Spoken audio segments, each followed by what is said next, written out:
حالات جو ہیں وہ روز بروز اس میں تبدیلیاں آ رہی ہیں اور نئے سے نئے مسائل پیدا ہو رہے ہیں۔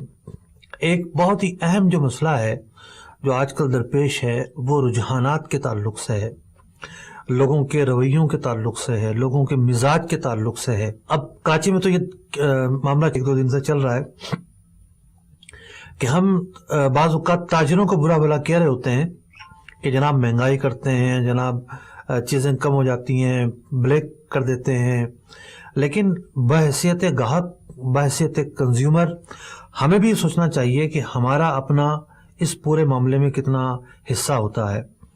اب جناب جب آٹے کی دکانیں لائنیں لگی ہوئی ہیں، مسالے کی دکانیں تو لائنیں لگی ہوئی ہیں، راشن کی دکانیں تو لائنیں لگی ہوئی ہیں، لوگ دکانوں پر ٹوٹ پڑے ہیں۔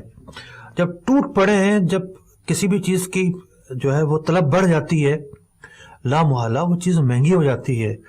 کیوں اتنی بدحواسی طاری ہے؟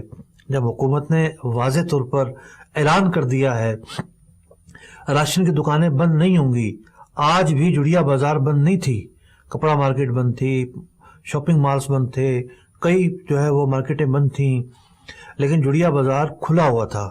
تو راشن کی دکانیں جب کھلی ہیں، گروسری کی دکانیں کھلی ہیں، سبزیوں فروٹ کی دکانیں کھلی ہیں، آٹے کی دکانیں کھلی ہیں، تو پھر اتنی ہلچل کرنے کی کیا ضرورت ہے، اتنی بے چینی کرنے کی کیا ضرورت ہے؟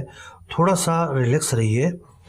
اور مضبوط قومیں وہی ہوتی ہیں کہ جو کڑے سے کڑے حالات کے اندر اپنے جو حواس ہیں وہ کنٹرول میں رکھتی ہیں اور سمجھداری کا مظاہرہ کرتی ہیں۔